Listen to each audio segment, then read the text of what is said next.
क्या क्या नजर नहीं आता मेरे पीरा? हाँ जी तेरा जलवा नजर आता है।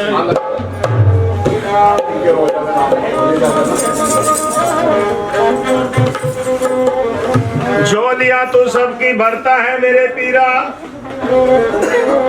पर देने वाला नजर नहीं आता।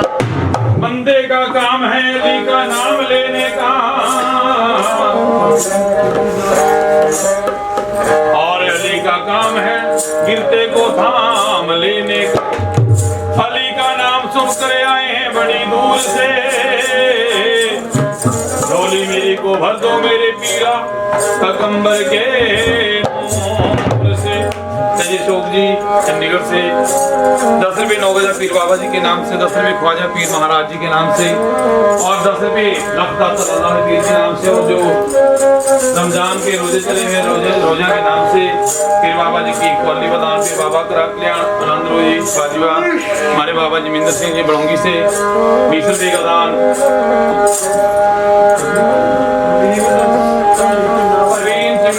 और शरण के नाम से, बच्चा के नाम से, चिल्लिया के नाम से दान, पीर बाबा जी की अमर कथा दान पीर बाबा करा कल्याण बच्चन भागला आनंद रोजी बाजी।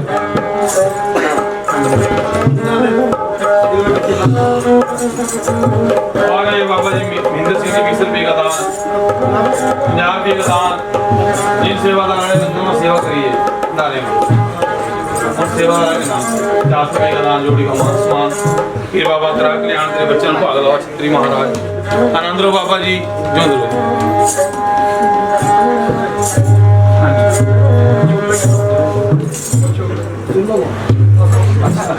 और 10 रुपये बचौले के नाम से मेरे सिंह बाबा दान कर रहे हैं पीर बाबा संग्राम महाराज भी यार बैठा से विजय की जटावा। अच्छा बालक नाम बचौला आनंद रोजी बाजी जोंदरो मेरी कौली पीर महाराज की।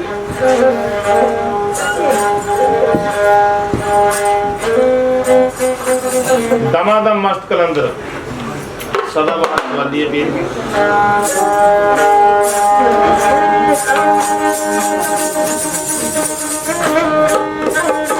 लाज मेरी पते रखियो बला झूले लालने, सिंधड़ी दा सेवण दा सकी शावाज कलंदर दमादम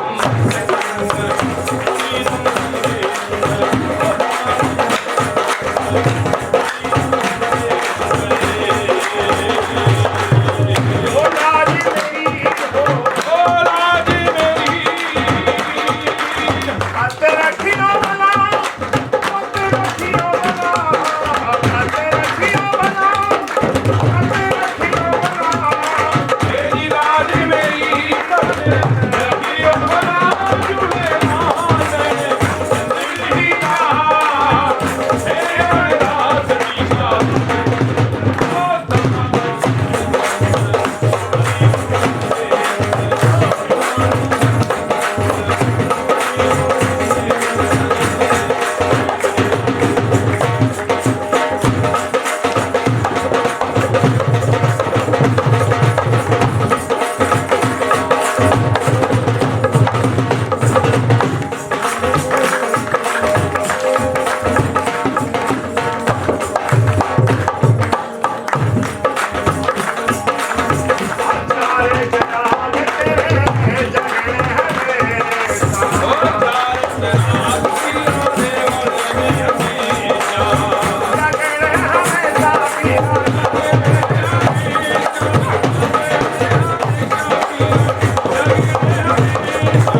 बोलो लख दादा लाल वाले पीर महाराज की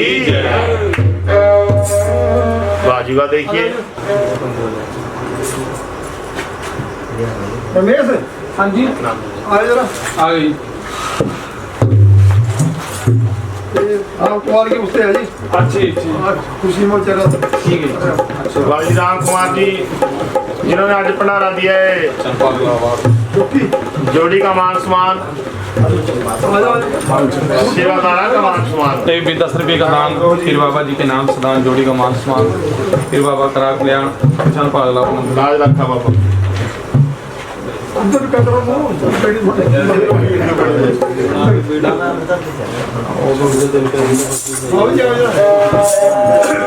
कोई बात नहीं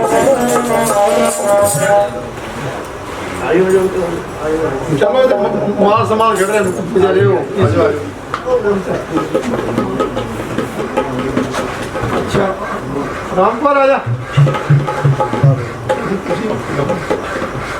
रामपाल जी जी आ जाओ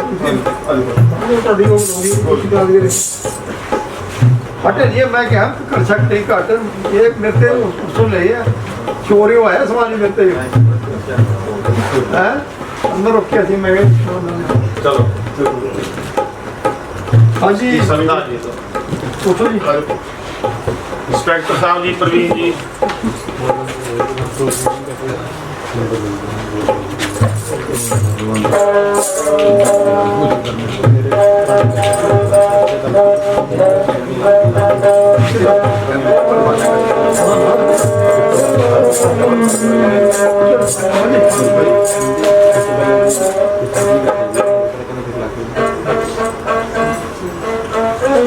ਇੱਧਰ ਹੋ ਜਾ ਵੀਰ ਆਇਆ ਤੂੰ ਜਲਦੀ ਆ ਵੀਰ ਜਲਦੀ ਆ ਜਾ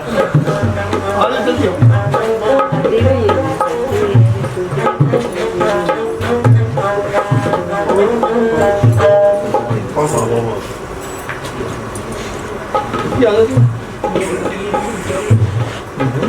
चिमटी ना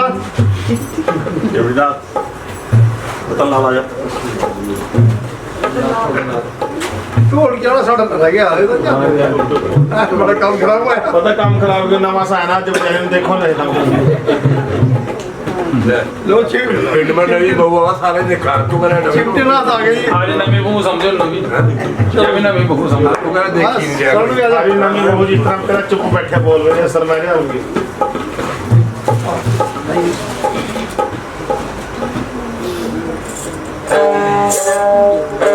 शरण आइए बड़े आजकल सेवा कर रहे हैं बाबा जी तुम तो वाह जी वाह जी वाह बहुत अच्छी बात है जी टोली साहब चलिए भाई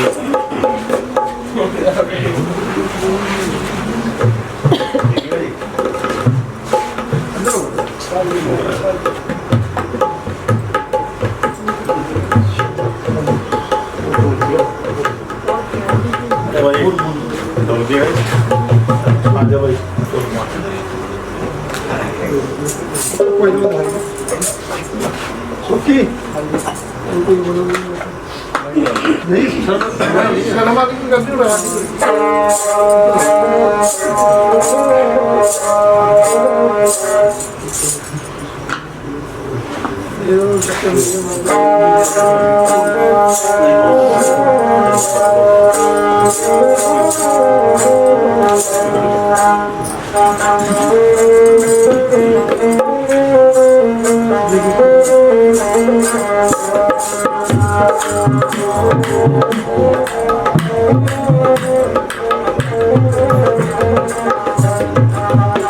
एक फोटो कर लें दे दो किधर गया सुन के आया क्या काम कर खराब करना चाहता वैसे अड़े जिस टाइम चाबक चला गया हम तो निकाले वापस 2 साल का काले जो बेटा लगे सेवादार है उनके पास आ जाओ जल्दी हेलो बेटा हेलो खर्चा बाबा इधर आओ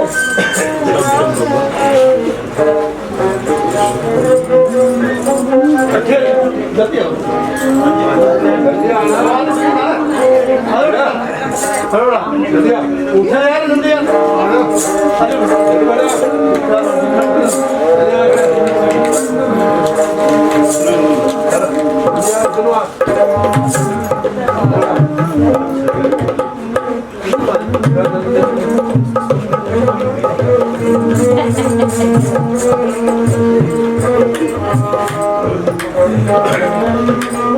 मेरे को चाह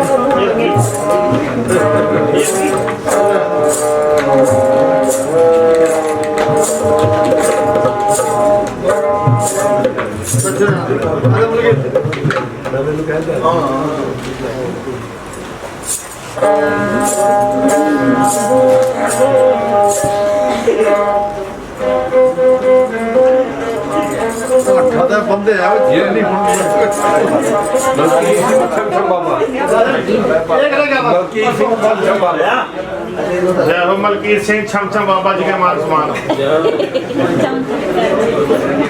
ये पक्का भगत बजरंग बली का एक और रह गया हमारा और नहीं है आखिरी है आखिरी निशानी है ਇੱਧਰ ਕਰ ਮੂੰਹ ਹੁਣ ਸਾਰਾ ਛਿੱਕਾ ਦਾ ਹੁਣ ਉਹ ਜਤਾਲ ਦੇ ਮਾਸ ਫੋਟੋ ਲੈਣੀ ਹੈ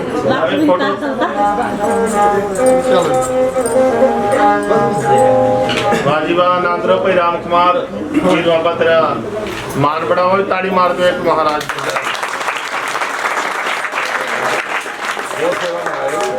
आज देखो सरदा होनी चाहिए सरदा दे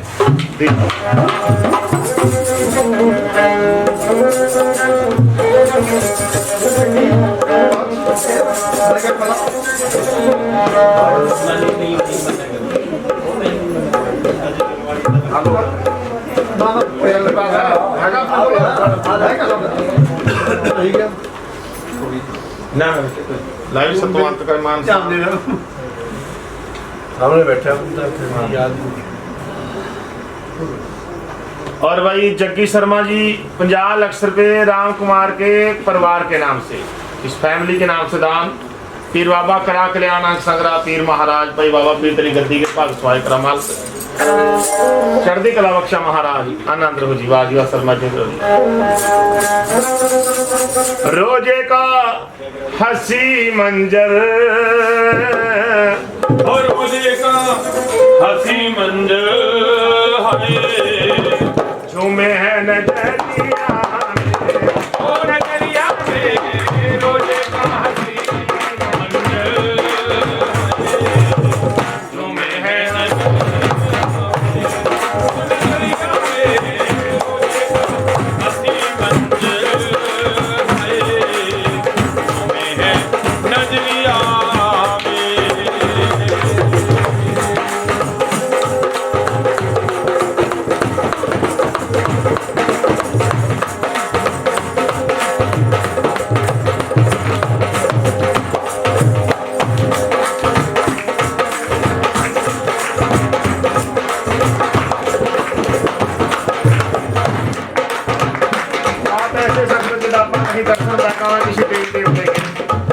तो काफी जन तो अपनी आंखों के सामने नजर आई जाओ भाई रोजे का हंसी मंजर जुमे है नजरिया में देखिए क्या क्या है ख्वाजा पीर साहब महाराज की ख्वाजी मालवी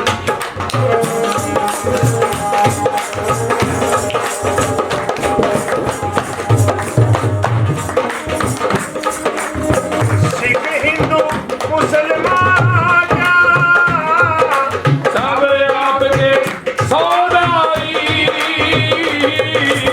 सिख हिंदू मुसलमान सब आपके सौदाई जाने क्या रज़ाई जाने क्या रज़ाई रोजे की नजरिया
छोटी सी गगरिया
खवाजे पीर महाराज। की जय।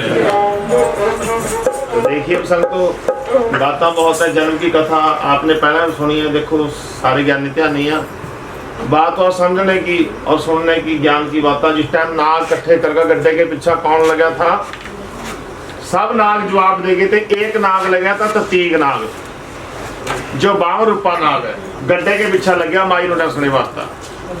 वार 3 करे थे बादशाह माई के पीछे लगा। पहला वार जहर का प्याला पानी के बहाना दिया। सुनो जी सुनो, चुप हो जाओ भाई। पीर ने वो भी बाहर खाली कर दिया।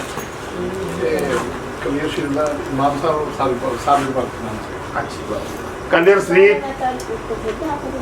साबिर पीर महाराज, इमाम शाह के नाम से दान। पीर महाराज कला कल्याण अंग संग्रह पीर साबिर पीर आनंद जी।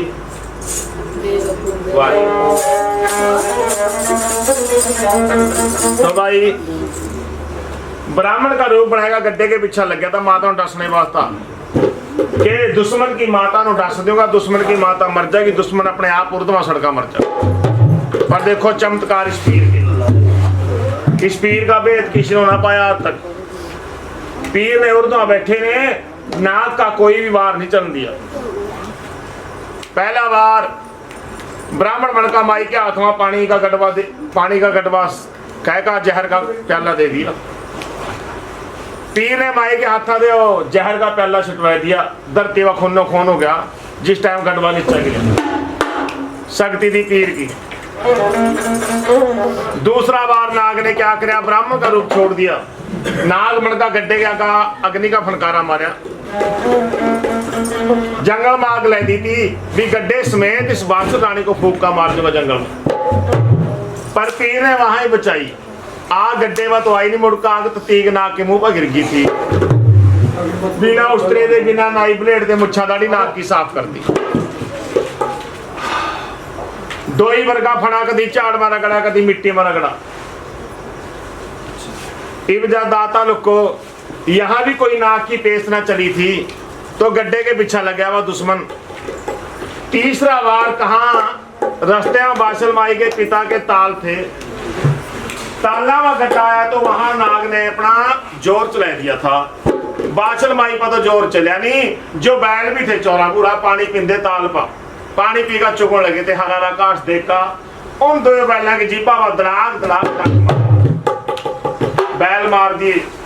बैला के पास, मरे बैला के पास माता भी रोआ, पल्लू भी रोआ।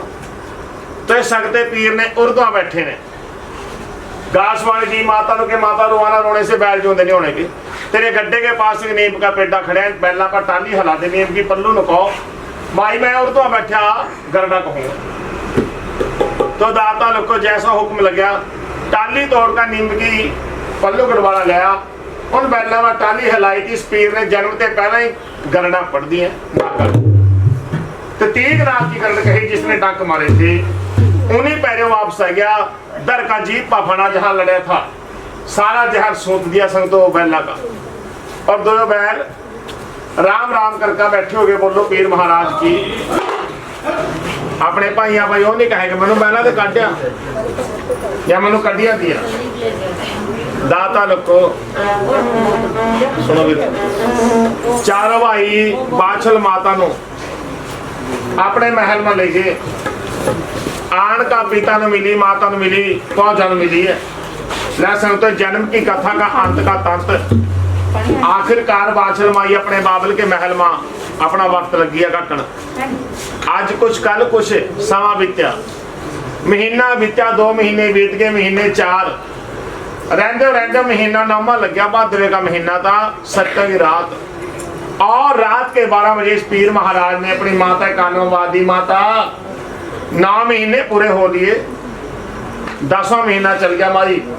देखो इस पीर का जन्म है जितना आम बच्चा जन्म ले ऐसा जन्म नहीं है था पीर का। दुनिया के रीति रिवाजा के लग जन्म होया था इस पीर के। माई आज 7 की रात और कल सही 12 बजे संसार में अष्टमी 9वीं की रात मनो संसार में जन्म लेना। जय हाँ नाने के महल में 9 महीने नहीं 18 बैठी रही है, मैं जन्म लेने का। जब जन्म लूंगा तो अपने पिता के महल में लूंगा। जब नाने के महल में जन्म ले लिया माता मनु पीरी पानी दुनिया में नानू पीर कहा भी। आज जब अपने पिता के महल में जन्म लूंगा सारी संसार माई मनु गुग्गा पीर कहकर बुलाओगी। चल माई यहाँ ते ले भी जन्म की एक रात पहले की बात है जब अपनी माता नु पीर ने कह के माई मैं यहाँ जन्म लूंगा। बादशाह माई कहने गिरे बच्चे और कौन सा मुंह लेकर जो अपने पिता के महल में बता तेरे पिता के महल में किस तरह चले जाऊं मैं। अद्धी रात तेरे पिता ने कटिया दिया मनु महला से काटी मैं सुखी नहीं आई। आज तेरी बुआ ने झूठे इल्जाम तुच्छन लाए मेरे पर और वह तेरी दादी कर की शानी ले दे उसके तौले चाटेगा उसके एक कहाना भी नहीं कहेगी बेटी रात के 12 बजे कहाँ जाएगी। ओ भाई